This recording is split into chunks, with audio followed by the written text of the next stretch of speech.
7강하겠습니다. 신의 없는 세상. 분도 출판사 안셀 그린과 토마시 할리크가 같이 썼고, 빈 프리튼 너너프가 엮은 책입니다. 47쪽입니다.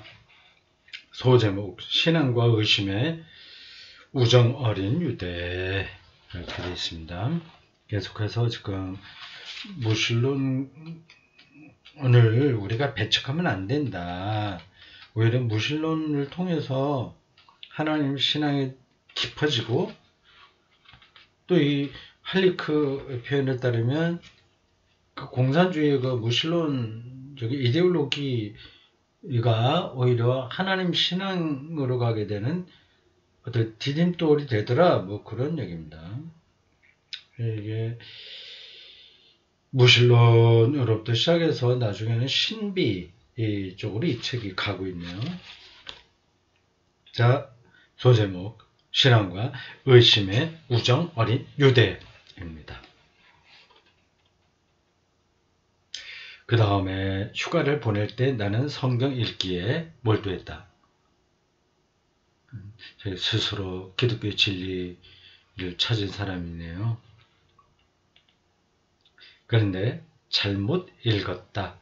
성경이 처음부터 끝까지 소설처럼 읽어야 하는 한 권의 책이 아니라 총서임을 모르는 사람이면 누구나 그런 것처럼 말이다. 그렇죠. 뭐 중구난방처럼 들리겠죠. 그러다 보니 레위기 중간쯤에서 갈피를 못 잡고 길을 잃은 건 당연했다. 그렇죠. 이게 몇 살 때쯤 얘기인가? 아까 뭐 16살 앞강동에서 16살 나이가 나오던데 10대 후반인 것 같습니다. 레위기 중간쯤에서 갈피를 잡지 못하고 길을 잃은 건 당연했다. 그래도 나는 계속 책장을 넘겼고 다윗 왕 이야기와 다윗이 썼다고들 하는 시편에 깊이 사로잡혔다. 휴가 중이라고 했으니까 10대 후반은 아니겠네요. 그럼 언제를 얘기하나? 모르겠습니다. 직장 다닐 때라고 한다면 최소한 20대 후반은 되겠네요. 예, 휴가 중에 나는 하루를 잡아 그 당시 버려지고 반쯤 무너진 슈테텐 지방의 한 순례교회로 소풍을 갔다. 나는 그곳에서 최종적인 결정을 내릴 거라고, 내가 정말로 하나님을 믿는가라는 질문에 대답할 거라고 다짐했다. 나는 계시도 큰 깨달음도 얻지 못했지만 주님의 기도를 외우고 나 자신의 질문에 네, 믿습니다 라고 침묵 중에 대답했다. 친구를 따라서 교회를 갔거나 어느 목사 사제의 가르침을 받아서 기독교를 접한 게 아니네요. 그런데 이렇게 믿음을 찾을수록 나의 모색, 나의 사색과 의심은 전혀 멈추지 않았다. 기독교라고 하는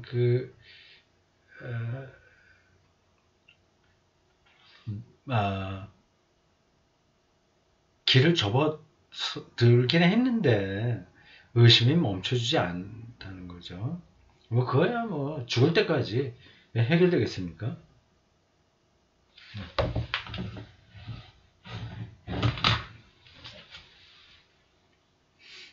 나는 오랫동안 모색하면서 나의 비판적 질문과 의심의 무게도 다 지탱할 수 있을 만큼 견고한 믿음의 배를 찾아야 했다. 못 찾고요. 시간이 가면서 그런 배를 발견했고 그 배에서 나의 믿음과 의심은 점차 서로 가까워졌다. 내가 발견하지 못한다고 했는데 발견했다고 이 사람 얘기하네요. 그게 어떤 뜻인지 좀 더 보겠습니다. 흔들리지 않은 배라고 하는 게 이게 상징적인 거지 실질적인 건 아닙니다. 여기에 믿음과 의심이 빠질 수는 없는 거죠. 불신앙이 늘 따라다닙니다. 나의 정신과 가슴에 있는 의심과 믿음은 그 당시 협력하기로 협정을 맺은 것 같고 두 영역이 함께 행하는 꾸준한 대화는 둘 다에게 확실히 믿음을 주는 것처럼 보인다. 의심이 침묵하는 것 같을 때마다 어쩌면 나의 믿음이 근본주의와 광신이라는 유혹적인 암초들에 다가갈까 두려운 나머지 의심과 비판적 질문마저 깨어난다. 나의 신앙이 약해질 때, 내 신앙이 기도와 묵상에서 양분을 얻지 못할 때 자꾸만 부딪히게 되는 믿음의 희화화와 맞서다가 믿음의 희화화, 그러니까 하나님을 잘 믿으면 뭐 부자가 된다거나 소원 성취된다는 식의 가르침이 이게 희화화거든요. 죽어서 천당 가서 영원히 잘 먹고 잘 산다 이런 것들을 가리킵니다. 그런 것 맞서다가 지쳤을 때는 나의 의심이 더 강해지지만 그럼에도 그런 순간을 악용하여 신앙의 배를 의기양양하게 장악하지는 않는다. 내 영혼에 있는 의심의 영역은 신앙 없는 삶, 즉 자신의 상대가 없는 삶, 비판의 표적이 없는 삶이 지루할 것임을 알고 있다. 의심은 나의 신앙에서 불신앙으로 데려가지 않는다. 예. 그거를 붙들었으면 이제 흔들리지 않은 배를 탔다고 할 수 있겠죠. 그게는 그 의심이 늘 따라다닌다는 걸 전제하는 겁니다. 의심은 오히려 나의 신앙을 깊어지게 한다. 의심은 나의 신앙을 더 성숙하고 더 정교하게 만든다. 의심한다는 것은 질문이 생긴다는 뜻입니다. 어느 단계에 들어가서 답을 얻으면 그걸로 만족되는 게 아니라 또 하나의 질문으로 나아가게 됩니다. 이건 신앙만이 아니라 물리학도 마찬가지죠. 거기서 멈추면 그럼 이제 더 이상 신학도 아니고 물리학도 아니고 그냥 신학자나 과학자가 아니라 그냥 기술자에 떨어지는 겁니다. 1960년대 중반에 나는 이미 정신과 마음으로 어느 정도 그리스도교 신자였지만 신심 깊은 그리스도인을 알지는 못했다. 공산주의 정권하에 있는 사람의 뭐 한계죠. 기독교 신앙 깊이 들어간 사람들을 만나기가 쉽지 않죠. 그쪽에서는요. 교회는 내게 무엇인가 추상적인 것이었다. 교회가 있긴 있어요. 아까 앞 시간에 말했던 대로. 근데 이 할리크가 목말라 했던 그것을 공급해 줄 수 있는 사람을 만나지 못하는 거죠.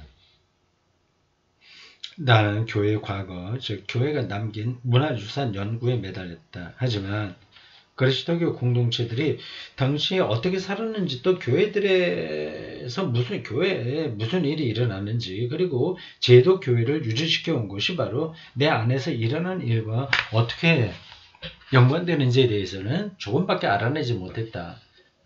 의심과 신앙, 이게 교차하면서 같이 가고 있잖아요. 그런 것들이 실제 교회 역사에서 어떻게 나타나는지 그건 이제 전문적으로 바르게 배우지 못했으니까 어쩔 수 없습니다.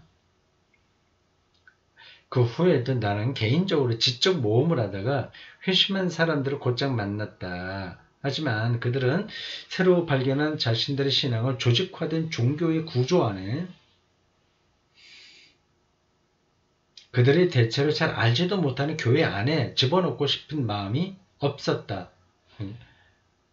교회 밖에서 일종의 가난한 교인처럼 아웃사이더로 머물러서 의심하고 비판하고 또 믿을 때 믿고 뭐 그런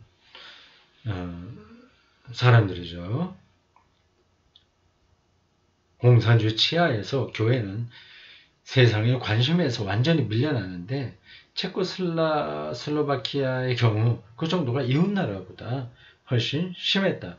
그래서 몇몇 세대는 교회의 세계, 교회의 진짜 생활을 실제로 접하지 못한 채 살아갈 수 있었다.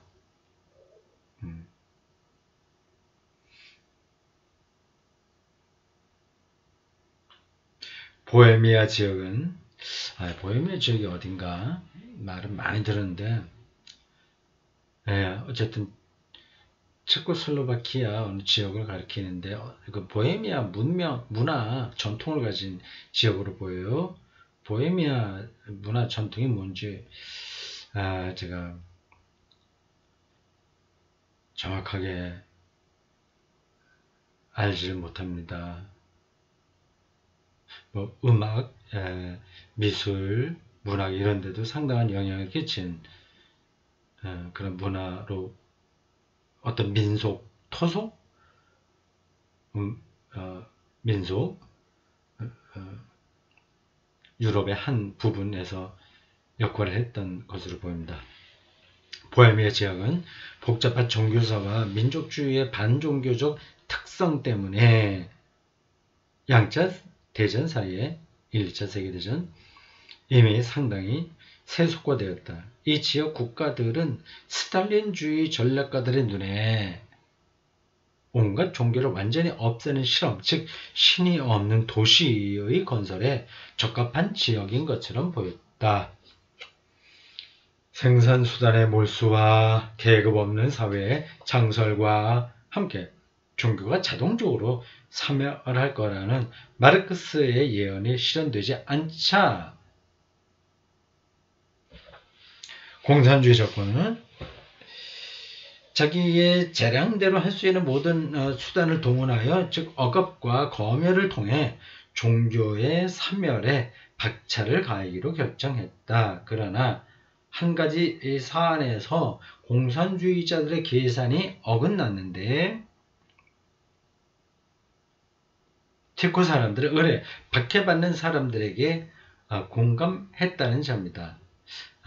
그렇군요.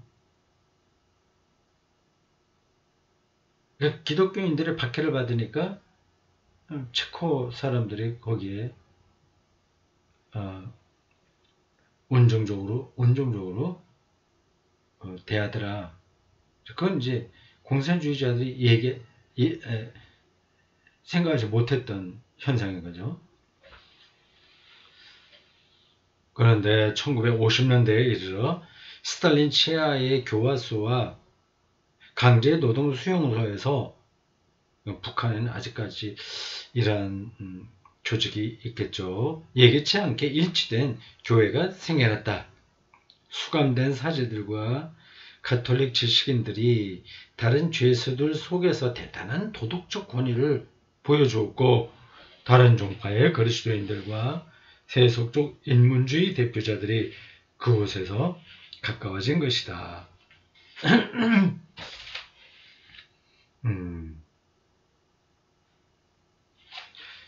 체코 신학자들은 보통 10년 이상 복역하다가 1960년대 중반 석방되어 이제 막 끝난 2차 바티칸 공의회에 들었을 때 반가워했다. 가톨릭이 개혁되는데 현대 가톨릭이 있어요. 개혁되는데 가장 결정적인 계기가 된 게 바로 이제 2차 바티칸 공의회입니다. 1960년대 초반서부터 중반까지 한 4, 5년에 걸쳐서 이 회의가 열렸죠. 예를 든다면 여태까지는 어느 나라에든지 미사를 드릴 때 신부가 라틴어로 진례를 했어요. 그런데 그 이후로는 자기네 나라 말로 미사를 드리게 했습니다. 그리고 개신교를 향해서도 이제는 형제들이라는 입장을 취하게 됐습니다. 상당히 많은 개혁적인 조치들이 그때 일어났습니다. 그들은 일치를 추구하는 교회, 승리주의에서 벗어난 교회라는 비전을 기꺼이 받아들였다. 그들은 교도소와 우라늄 광산과 강제 노동 수용소에서 바로 그런 교회를 꿈꾸었고 어떤 의미에서는 그런 교회를 그곳에서 체험했다. 수용소에서. 광산에서.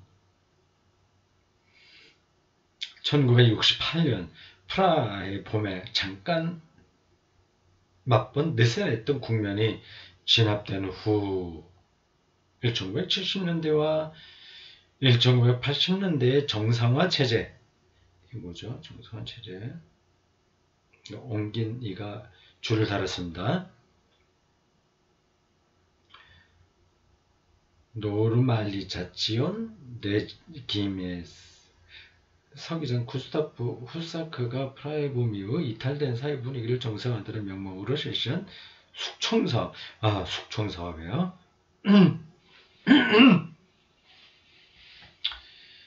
그 정상화 체제 동안 그리스도교회의 저항과 나 자신의 삶도 연관된 지하교회의 선도자들이 바로 그들의 계열에서 생겨났다.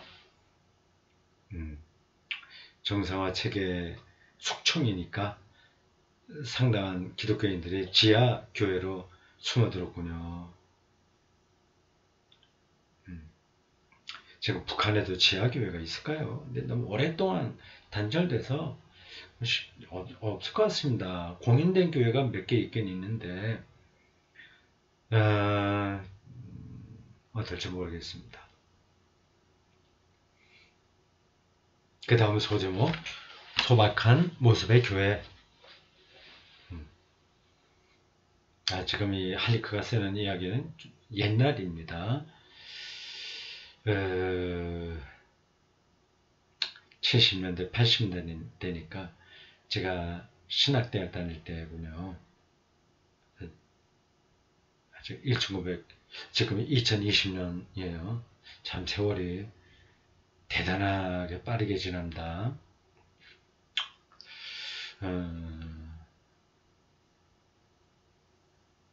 다음 소제목, 소박한 교회 모습. 국가가 허용한 좁은 영역에서 활동하던 일부 교회는, 이게 지금 북한의 모습일 거예요. 공회의 개혁들을, 제2타 바티칸 공회, 대부분 피상적이고 형식적으로만 받아들였다.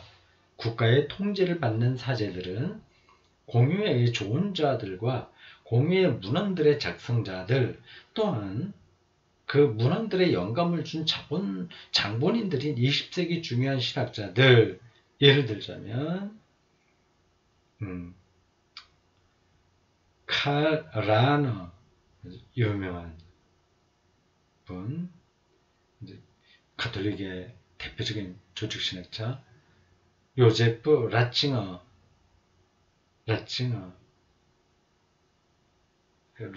라너나 라칭어나 다 독일 사람이죠. 그 다음에 나온 한스 퀸도 마찬가지 독일 사람입니다. 라칭어는 나중에 교황청에서 무슨 교리 성성인가 뭐 그 장관 역할을 했어요. 굉장히 중요한 역할을 했는데, 그때 해방 신학을 이단으로 몰았든가 아니면 어떻게 했든가, 하여튼 종교집판 열어서 거기 해방 신학자 라틴 아메리카에서 하던 누구예요? 지금 이름이 이제 거의 생각이 안 납니다. 그쪽으로 책 읽기를 잘 하지 않아서, 보프인가? 하여튼 해방 신학하고 좀 적대적인, 뭐 그게 적대적이라기보다도 입장을 좀 다르게 하는 대표적인 인물이었습니다. 이분이 나중에 교황이 되죠. 지금 있는 교황의 바로 앞선 교황입니다. 바로 앞선 교황과 지금의 교황 바톤 터치가 좀 재밌게 일어났어요. 원래 교황은 죽을 때까지 교황합니다. 근데 이 라칭어, 사람이 교황이 되면서 이름을 뭘로 했던가 하도 기억이 안 나네요. 아직까지 살아있죠. 그렇죠. 죽지는 않았죠. 나이는 많습니다. 안 돌아가셨을 겁니다. 돌아가지 않으셨을 겁니다. 현재 교황하고 좀 입장이 달라요. 좀 굉장히 보수적이죠, 이 사람이. 근데 살아있을 때 교황, 나는 이제 그만하겠다. 그래서 넘어옮겼어요. 이게 2000년 교황 역사에서 그렇게 많지 않을 거래요. 그런 거 보면, 개혁적인 부분도 있어 보인다. 교황권을 자기가 계속 독점하려고 하지 않은 것만 하더라도 대단한 거죠. 라칭어, 한스킹. 한스킹은 이제 2차 바티칸 공회에서 그때 소장파겠죠? 소장파는 아닌가? 하여튼 상당한 역할을 했고, 소장파겠죠. 예. 근데 가톨릭에서 파문까지 받았나? 사제에 그 자격박탈 당했을 겁니다. 그래서 독일의 튜빙겐 신학대학교 가톨릭학부 교수직을 박탈당했죠. 근데 튜빙겐 대학교에서 그를 가톨릭 신학부 교수가 아니라 하여튼 뭐 다른 자리를 하나 만들어서 교수 활동을 계속하게 했습니다. 이 세 사람 아주 유명한 사람입니다. 라칭어, 한스킹, 그 다음에 이브 콩가르, 프랑스 사람이겠죠. 또는 마리 도미니크 세뉘 사람도 프랑스 사람으로 보이는데 이탈리아 사람일까? 잘 모르겠습니다. 이 사람들. 저서들을 공부할 기회가 없었다. 정말 중요한 신학자들, 거장들의 책을 읽을 기회가 없었다네요. 이런 사상적 맥락을 알지 못한 채 그들이 공회가 야기한 여러 변화의 의미를 파악하기는 쉽지 않았다. 그렇죠. 카를 라너의 익명의 신앙인 이런 거요. 몰랐죠. 몰라갖고는 이제 전체 흐름을 파악하기가 어려운 겁니다. 그래서 공회 이후 혁신은 새로워진 전례 규정, 라틴어가 아니라 자국말로 한다거나 그런 거. 사제가 신자들을 바라보는 미사 거행. 그 전까지는 사제가 그냥 신자들하고 똑같이 저쪽 십자가 쪽으로만 바라보고 미사를 집전했나 봐요. 근데 이제는 신자들을 보기도 하고 좀 이렇게 입체적으로 미사가 거행되네요. 그런 거 봅니다. 여기 나오네. 라틴어를 자국어로 대체하는 전례 등에 국한되었다. 아주 신학적인 거는 따라가지 못하고 몇 가지 형식적인 변화가 있었다. 체코 교회 성당에서 그랬다고 합니다. 체코도 가톨릭이 강하죠. 개신교 별로 없을 거예요. 공식 교회가 공적인 교회죠. 그러니까 영적인 길을 모색하는 젊은이들의 마음을 별로 끌지 못했다는 것은 놀랄 일이 아니다. 이제 공적 교회가 있다고 한다면 약간 주변부 교회가 있을 수 있습니다. 공적 교회는 다 그 교황과 그 주교의 말에 무조건 따라야 된다면 그러한 체제에서 약간 옆으로 나와서 자유롭게 신앙생활을 할 수 있는 단체들이 있어요. 그리고 공산주의가 소위 불법 조직들이라고 선전하는 곳들에 이르는 길은 찾기도 그리 쉽지 않았다. 이 할리크가 바티칸 공의회, 2차 공의회 마치고 가톨릭이 어떻게 변화되는지에 대한 커다란 흐름, 신학적인, 사상적인 흐름 이런 걸 접할 기회가 없었다고 얘기합니다. 그러나 공식 조직들도 인정받은 가톨릭 교회 안에 조직들도 정권과의 일정한 타협과 많은 제약을 받아들여야 했지만 그럼에도 방향을 제시한 사제들은 그래도 있었다. 체코의 유명한 그 공산주의 체제 아래서 어떻게 기독교 신앙을 유지할 것인가에 대해서 상당한 인사이트를 제공한 사람이 있어요. 무신론자들을 위한 교회인가? 기독교인가? 그 사람 이름도 또 기억 안 나네. 여기 나올지 모르겠습니다. 나를 비롯한 많은 다른 이들이 프라하 구시가지 중심에 있는 탄 성모교회의 전설적인 주임 신부 이리 라인스베르크가 그는 사제였다. 그는 감론이 독특한 사제였고 현명하고 친절한 고해 신부였으며 신자들 고해를 할 수 있는 신부.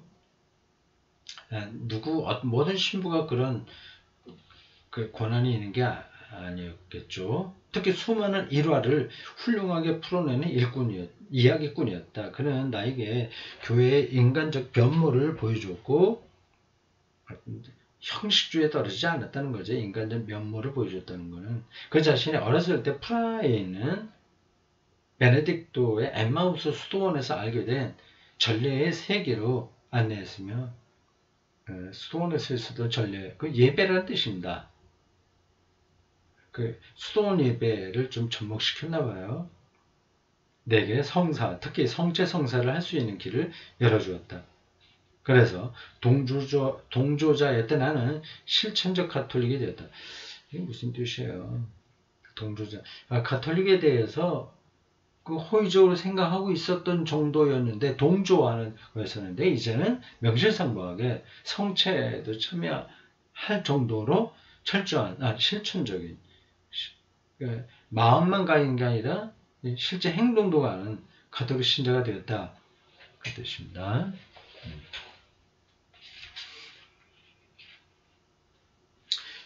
요제프 라칭은 우리가 그리스도를 받아들일 때는 동시에 그 가족의 불편함도 어느 정도 함께 받아들이는 것임을 알아야 한다고 말했다. 가족? 결혼을 할 때 자신의 선택한 동반자만이 아니라 임의로 고를 수 없는 친척들을 덤으로 얻는 것과 비슷하다. 그리스도교는 개인 기업이 아니다. 공적이라는 거예요. 보편성입니다. 신앙의 공동체는 또한 신앙의 생활권에 속한다. 나는 다행스럽게도 교회를 소박하지만 그만큼 더 확신을 주는 형태로 알게 되었다. 조직 공동체 안으로 조금씩 더 들어오는 것 같습니다. 검열을 통해 감시해야 하는 공산당과 비밀 경찰 앞에서 종교적 문화적 활동들을 숨겨야 했던 1989년 가을까지 1989년이 왜 중요하냐면 이때에 동베를린, 서베를린 장벽이 무너지거든요. 그래서 1990년 초가 90년대로 넘어오면서 동구권이 무너지게 되죠. 가을까지 89년 가을까지 작은 그리스도교 공동체들은 정신적 자유의 섬이 되었고 어디 둘러싸인 거예요. 공산주의자들에게. 점점 더 많은 젊은이들과 대학생들과 예술가들이 그 섬에 본능적으로 친근감을 느꼈다. 일체의 재산과 모든 사회적 영향력을 빼앗기고 국가 권력이 자행하는 갖가지 박해와 전횡에 줄곧 노출되어 있는 곳, 그곳이 교회였다.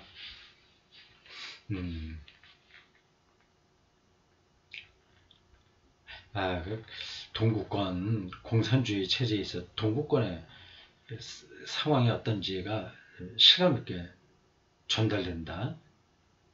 내가 나의 믿음을 긍정하게 된 것은 교회의 바로 이런 모습 때문이었다. 어떤 영적인 깨우침만이 아니라 아주 실제적인 교회 모습이 그 신앙을 갖게 하는데 아주 중요한 동기가 된다는 뜻이죠. 나는 사제로서 이런 교회에 봉사하기로 결심했다. 사제가 되려고 결심했다는 거겠죠. 지하교회는 불법 활동으로 온갖 위험이 있었지만 나는 비밀리에 사제 서품을 받기로 했다. 언젠가는 교회의 자유를 몸소 느끼게 될 거라고 기대하지는 않았다. 비밀 경찰의 수사에 끝내 발각되어 교도소에 가게 되는 게 확률상 더 그럴듯했다. 다만 그런 일이 너무 일찍 생기지 않기를 기도할 따름이었다. 나는 사제로 헌신할 날을 오랫동안 준비했으며 무슨 일이 있어도 순교하고 말겠다는 생각이 내게는 없었기 때문이다. 솔직한 얘기죠. 일반인 시절 대부분 동안 내 직업은 알코올과 마약 의존자를 위한 심리치료사였는데 지하교회의 사제직을 선택한 것은 단지 임시방편만이 아니었다. 그러니까 대학교를 마치고 간부 프로필이 신통지하는 사람은 공산당의 간부, 스펙이 별로 없는 사람들은 그 당시 국가가 통제하는 정규 신학교에 받아들여질 가망이 없기 때문에 그런 결론을 내린 것이 아니었다. 나는 사제직과 세속적 직업을 연계했다. 지하교회 사제가 되니까 뭐 일반 직업을 가져도 되는가 봐요. 예. 나는 하나님에 의해 보내진 세속적 환경에 맞게 사제직을 구현했고 거기에서 노동자 사제 전통의 계승만 아니라 일반 직업을 갖고 사제하는 거죠. 바울의 뭐예요? 자비랑 선교하고 비슷합니다. 먼 미래에 언젠가 같이 있을 일종의 실험의 여지를 보았다. 공산주의 정권이 뜻밖으로 빠르게 붕괴한 후에도 나는 사제직과 일반인 시절의 직업을 계속 연결시켜 왔고 이 사람의 일반 직업은 상담가였습니다. 심리치료 상담가 그렇죠. 현재까지 프라하 대학 교구의 주임 신부인 동시에 칼 대학교의 세속적인 철학과 교수로 일하고 있다. 결혼은 안 했겠죠. 사제 역할을 여전히 하니까 나는 일반인 환경 이렇게 겹다운표 붙여갖고 이렇게 표현하는 거는 이게 특별한 뜻이 있다고 하는 건데 그걸 잘 모르겠어요. 일반 사람들이 살아가는 환경을 얘기하나 그걸 강조하는 건가요? 세속적인 철학과 이렇게 돼서 이게 특별히 철학과에 세속적이라고 하는 이름이 붙은 철학과가 있는 거를 가리키나? 그건 아닐 텐데 그냥 일반 철학과를 얘기하는 거 아니겠어요? 나는 일반인 환경, 즉 교회 밖 사람들의 언어와 생활 방식과 사고 방식을 직접 알게 해주는 바로 그런 연결이 나의 사모 활동에서 결실을 맺었다고 확신한다. 일반적인 사제는 아닌 거죠. 세속과 이 성직 여기를 연계하는 역할을 했다는 거죠. 굉장히 그걸 잘한 것 같습니다. 자, 여기까지입니다.